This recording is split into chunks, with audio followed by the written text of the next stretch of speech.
هل السرقة فعلا مرض ولا الكلام ده مش حقيقي؟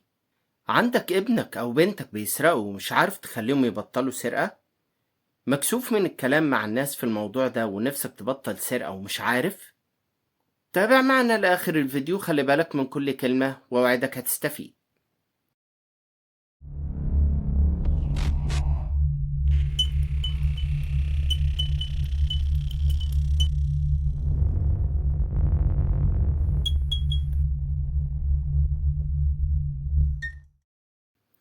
أعزائي المشاهدين، أهلا بكم في قناة هيوكا. معاكم باسم، وقبل ما نبدأ الفيديو أحب أفكركم إني قسمت الفيديو زي كل مرة علشان تقدر تختار الجزء اللي أنت عايز تسمعه. هتلاقي تقسيم الفيديو في صندوق الوصف أسفل الفيديو. هتكلم النهاردة عن موضوع مهم جدا وخطير جدا، وهو داء السرقة. هل السرقة فعلا داء؟ ويعني ايه داء السرقة؟ وازاي نتعامل معاه؟ وايه اسبابه؟ وهل ليه علاج ولا لا؟ اول حاجة لازم نتكلم عليها هي انواع السرقة.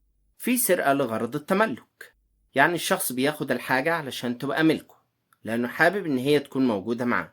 في نوع تاني من انواع السرقة وهي السرقة الانتقامية نتيجة الاهمال او القسوة في المعاملة، بمعنى ان الطفل ده بيسرق لغرض ان هو ينتقم من اللي بيضايقه، فبياخد منه الحاجة دي علشان يسبب له ألم نفسي ويزعله. في نوع ثالث من أنواع السرقة وهو السرقة التعويضية. ده بيحصل نتيجة الإهمال، إن الطفل ده بيكون مهمل، فالعقل بيعملها كنوع من أنواع الحيل الدفاعية عشان يعوض عن الإهمال ده. لما بيسرق بيحس إنه هو ذو أهمية، فبيعمل ده كتعويض عن الاهتمام. كمان في نوع تاني من أنواع السرقة وهو السرقة لغرض المغامرة وحب الاستطلاع، ودي بتكون في الأطفال ما قبل سن المراهقة، زي انه يدخل مطعم وياكل ويمشي بدون ما يحاسب، او يكون في مكان ويلاقي حاجة كده يحطها في جيبه، نوع من انواع المغامرة، عاوز يعرف هيحصل ايه لما يعمل الكلام ده. او مثلا بيقلد اصحابه لما شاف حد عمل الحركة دي وخد نوع من المغامرة ويقعد يهزر ويضحك على الموضوع، فهو عاوز يعمل زيه. وكمان دي بتحصل مع الاطفال لما الاب او الام يخبوا حاجة في البيت ومش عايزين الاطفال يوصلوا لها او يعرفوا مكانها، فيجوا الاطفال يدوروا على الحاجة دي ويلاقوها عشان يحسوا بالمغامرة. في الآخر يا إما ياخدوا الحاجة ويخبوها يا إما ياخدوها ويستخدموها. في نوع تاني من أنواع السرقة اللي هو سرقة لتحقيق الذات، إن الشخص ده عايز يحس بنفسه إن هو زيه زي أصحابه، إن أصحابه مثلا عندهم ساعة غالية أو عندهم موبايل غالي، فعاوز يبقى زيهم فيضطر يسرق الحاجة اللي يلاقيها دي عشان يبقى زيهم.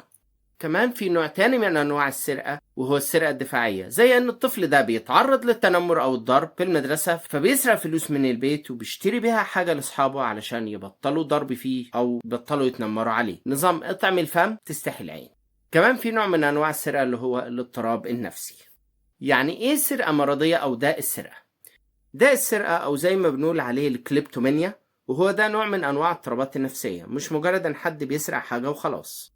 الشخص اللي عنده ده السرقة ده بيكون عنده رغبة قوية ان هو يسرق حاجات، والرغبة دي بتكون مسيطرة عليه جدا. والغريب ان هو بيسرق مش عشان محتاج الحاجة دي او علشان ياخدها ويبيعها، ولا بدافع الغضب او بدافع الانتقام زي ما قلنا في انواع السرقة، لكن السرقة نفسها بتريحه، بتخفف من توتره او القلق اللي جواه، عشان كده بيلجأ للسرقة. وبعد ما بيسرق بيحس براحة شوية، بس غالبا ما بيجي بعدها احساس بالندم والخجل. الحاجات اللي بيسرقها دي بتكون ملهاش لازمة أو ملهاش قيمة مادية تستحق السرقة، وكمان هو مش بيكون محتاج لها أصلا. علشان نعرف نعالج الموضوع ده لازم نعرف إيه الأسباب اللي بتخلي السرقة تحصل ونمنعها. طيب إيه هي الأسباب اللي بتؤدي للسرقة؟ أولا، في مشاكل نفسية زي الاكتئاب وزي القلق. يعني الشخص ممكن يكون عنده مشاكل نفسية أو صراعات داخلية مش بيعرف يتعامل معاها، فبيضطر يلجأ للسرقة علشان يتغلب عليها. زي الناس اللي في الاكتئاب والقلق بيضطر يلجأ للأكل، وفي ناس بيقولك اتفرج على التلفزيون، في حد لما يكتئب ويتضايق بيضطر ينام. في ناس زي كده برضو بتدخل في موضوع السرقة ده علشان تتغلب على القلق والاكتئاب والتوتر اللي جواها. كمان تاني سبب من الأسباب اللي بتؤدي للسرقة خلل في كيمياء المخ. في مادة في المخ اسمها الدوبامين وأغلبنا عارفينها، ودي اللي بتتحكم في الإحساس بالسعادة والمكافأة. الشخص ده ممكن يكون عنده خلل في المادة دي، فالسرقة بتديله إحساس مؤقت بالراحة وإحساس بالفرحة لامتلاك الشيء اللي هو سرقه. ثالث سبب من أسباب السرقة هو صدمات الطفولة أو المشاكل الأسرية. لو شخص عاش طفولة فيها صدمات زي الإهمال أو العنف، أو كان في بيئة فيها توتر أو صراعات أسرية، فده ممكن يسبب له اضطراب زي داء السرقة. كمان تدليل الزائد ده سبب من أسباب السرقة، زي أن الطفل يكون كل طلباته مجابة واسمح له ياخد حاجة بابا أو حاجة ماما في البيت، فده بيخليه يمد إيده وياخد أي حاجة من زملائه في المدرسة، لأن هو مش عارف في الفرق بين إن الحاجة دي بتاعته أو بتاعت غيره. هو اتعود إنه لما يعوز حاجة هياخدها، وتعود كمان إنه هو لما هياخد بدون استئذان. كمان في مشكلة تانية، إن أنا أدي للطفل كل حاجة بيتمناها، ده بيخليني مش عارف انا اثر عليه او اديله نوع من انواع الحرمان او العقاب، ان انا احرمه من حاجه، لان ببساطه كل اللي نفسه فيه عنده، زي ان انا املا له اوضه كامله باللعب، او زي ان انا اجيب له كل انواع الحاجات اللي بيحبها وياكلها. وانا هنا مش بقول ان احنا نحرم الطفل او نبخل عليه، لكن انا لازم اعمل له نوع من انواع الاحباط في الدنيا، يعني لازم يبقى في حاجه كده ما يقدرش يحصل عليها. وكمان مش كل حاجه بسهوله، يعني لما يقول انا عايز حاجه ودلوقتي، مفيش حاجه اسمها دلوقتي، وكل حاجه لها وقت، كل حاجه لها ترتيبها. فلازم انا اعلم الطفل ان في سنه احباط ممكن تحصل له في الدنيا، عشان لما يطلع مع اصحابه ويطلب حاجه من ايديهم ويرفضوا، ده هيخليه هو متعود ياخد كل حاجه، فيقرر انه يسرق الحاجه دي، لان هو متعود ان محدش يقول له لا. لكن لما يبقى عارف ان في حاجه اسمها احباط في الدنيا، يطلع مع اصحابه يلاقي في حاجه في ايديهم، هات الحاجه دي، يقول له لا، يفهم ان كده ده مش من حقه، او دي مش مسموح له ان هو ياخدها، لان هو تعرض للموقف ده في البيت. كمان من الاسباب القويه لده السرقه هي البخل والحرمان للطفل، ان انا يبقى عندي فلوس وعندي الامكانيات الماديه اللي تخليني اعيش طفل كويس جدا، وبرغم كده بتبص تلاقي الشوز بتاعه مقطوع، اللبس بتاعه مش حلو، فبيلجأ للسرقة عشان يعوض حرمانه ده ويعيش زي الأولاد اللي هو بيشوفهم حواليه. كمان في أسباب تانية زي التجاهل. التجاهل هنا مش مقصود بيه تجاهل الطفل في إن أنا أحرمه، لأ، التجاهل هنا هو إن لما الطفل يجيب حاجة معاه من الحضانة وتكون الحاجة دي مش بتاعته، وأنا أشوف الموضوع ده وأتجاهله وأكبر دماغي، يبقى ده حاجة غلط. زي إن هو جايب قلم مش قلمه، أو إنه يقول إن أنا اشتريت حاجة ب20 جنيه النهاردة من كانتين المدرسة وأنا مديله 15 جنيه مصروف. هنا بقى لازم أعرف وأسأل وأهتم. كمان غياب القدوة في البيت ده سبب من الأسباب المهمة اللي بتخلي الطفل يلجأ لده السرقة. يعني مثلا لما بابا أو ماما بيلاقوا حاجة واقعة في الأرض، زي مثلا فلوس، أو ماما تلاقي في النادي لعبة وبحسن نية بتحطها في شنطتها، أو في الشارع بنلاقي فلوس ونحطها في الشنطة أو في جيبنا، لأن ببساطة بصينا لأن الشارع فاضي ومفيش حد فيه. الطفل هنا مش بيفهم موضوع إن أنا مش عارف أوصل لصاحبها، فبيشوف إن دي من حقه. أو زي مثلا لما نكون في الهايبر أو الماركتات الكبيرة وبنلاقي حاجات مفتوحة ومتسابة في أماكنها على الأرفف، الحاجات أو المنتجات دي الناس بتفتحها وبتدوقها وبيقيمها ويقول إن هو مش محتاجها لأن هي مش حلوة وبيسيبها، ومقتنع إن هو ما أخدهاش وإن ده مش حرام، مع إن ده غلط فعلا. الطفل هنا مش بيترجم إن الشخص ده الحاجة وسابها، لكن بيترجم إن هو أخد الحق لنفسه إن هو يفتح حاجة اللي مش بتاعته ويستخدمها، وكمان يسيبها تاني من غير ما يدفع مقابل ليها أو يحاسب عليها. نخلي بالنا من الحاجات الصغيرة دي، لأن هي بتحط الطفل في موضوع إن هو من حقه يعمل أي حاجة وياخد أي حاجة بدون استئذان. إيه هي الأعراض اللي بتظهر على الشخص عشان أعرف إن عنده داء السرقة المرضية؟ أولا، الشخص قبل السرقة بيحس بتوتر شديد، قلق جواه، مش عارف يسيطر على نفسه. أثناء السرقة نفسها بيحس بإحساس إثارة وإحساس راحة مؤقتة. بعد السرقة بيحس بالندم والخجل من نفسه، وممكن يوعد نفسه إن هو ما يكررهاش تاني، لكن بيرجع يعملها لما بيحس بالتوتر تاني. كمان في بعض الأحيان ممكن يفكر يرجع الحاجة اللي أخدها أو يرميها.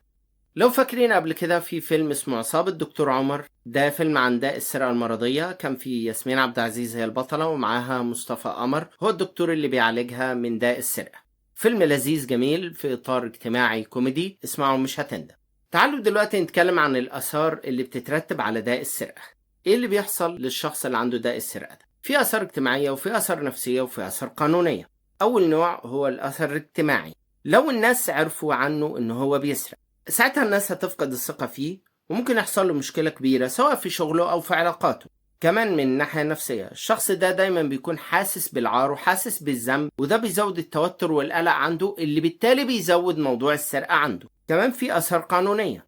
السرقة مهما كانت دوافعها، سواء للاحتياج أو سرقة مرضية أو سرقة أيا كان سببها، فدي بتعرض صاحبها لمشاكل قانونية، خصوصا لو اتمسك أكتر من مرة. طيب تعالوا نتكلم هنا عن العلاج. هل داء السرقة ده ليه علاج؟ داء السرقة فعلا ليه علاج، وبيتلخص العلاج في حاجتين: علاج نفسي وعلاج بالأدوية. العلاج النفسي مش بيبدأ مع الدكتور النفسي بس، دي في خطوات أسرية بنعملها في البيت، وفي خطوات بيعملها الدكتور النفسي. أول خطوة لازم نعملها في البيت هي نعلم الطفل الخصوصية، ودي فكرة بتوصل عن طريق اننا ما ناخدش حاجة من اخواتنا غير لما نستأذن. ده اللي لازم الطفل يعرفه، يعني لازم الشخص نفسه يعرف ان انا هاخد حاجته وكمان استأذنه ويوافق، وبعد ما اخد الحاجة استخدمها ارجعها له تاني. كمان ممكن نعمل تمرين مع الطفل ان انا اطلب منه حاجة من حاجته هو شخصيا، ولما يدهني اطلب منه ان هو يجيب لي حاجة من حاجة اخوه، زي ان انا اقول له هات مثلا الشاحن بتاع اخوك، هات الموبايل بتاع اخوك، اذكر اسم الحاجة. لما يروح يجيبها اقول له ازاي بتجيبها ليه وهي مش بتاعتك؟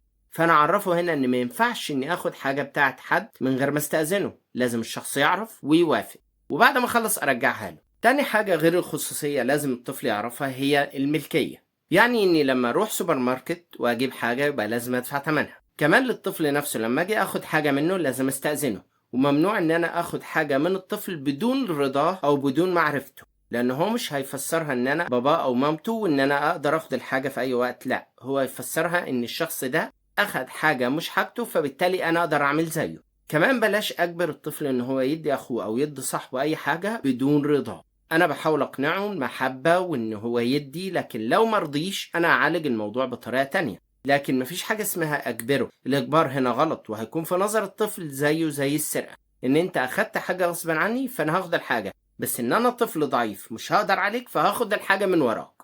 الخلاصة اعرف الطفل يعني ايه ملكية، ولما اخد الحاجة لازم استأذن، وبعد ما استأذن لازم يكون في قبول او رفض. يعني مش معنى ان انا استأذنت الشخص يبقى حتى لو رفض اخد الحاجة منه، لا، شرطية ان انا اخد الحاجة هنا في قبول او رفض.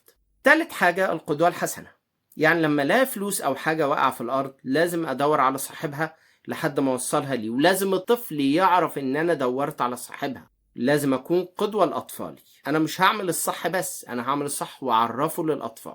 كمان في حاجة مهمة جدا وغلط بيقع فيه اغلب الاباء والامهات، بلاش العقاب او الضرب لما الاقي ابني جايب من المدرسة او من النادي حاجة مش بتاعته وتكون بتاعت زميله، لكن لازم اعرفه ان ده غلط واخليه يرجعها واتأكد ان هو رجعها، واتابع معاه واتأكد من ده. تاني حاجة في العلاج النفسي هي الخطوات الطبية. اغلب الاطباء النفسيين بيتبعوا العلاج السلوكي المعرفي اللي هو CBT Cognitive Behavioral Therapy، وده نوع من انواع العلاج النفسي ومعناه العلاج السلوكي المعرفي. ده بيعلم الشخص ازاي يتعامل مع الرغبات اللي جواه، يعرف سببها وكمان يبدأ يسيطر عليها. الفكرة بتاعته ببساطة هو ان الطريقة اللي بتفكر بيها بتأثر على مشاعرك، وطريقة تفكيرك ومشاعرك بيأثروا على تصرفاتك. فلو فكرت بطريقة سلبية او بطريقة مش صح، ده غالبا هيخليك تحس بحاجات زي الاحباط او القلق، وده ممكن يخليك تتصرف بطريقة غلط. فالCBT هنا بيساعدك تكتشف الافكار السلبية او الافكار الغير واقعية اللي عندك، وكمان تغيرها علشان تتعامل مع المشاكل بطريقة احسن. يعني هو بيشتغل على مبدأ انك تلاحظ العلاقة بين افكارك ومشاعرك وسلوكك، وتحاول تكسر الدايرة السلبية دي. طيب لو هناخد مثال بسيط عشان نوضح الموضوع، هنقول لو حد مثلا عنده قلق من انه يتكلم قدام الناس،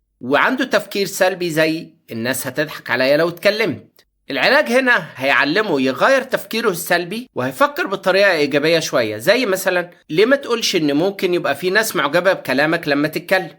والCBT هنا كمان بيشتغل على تدريب الشخص إنه يواجه المواقف بدل ما يهرب منها علشان يكتسب ثقة بنفسه أكتر.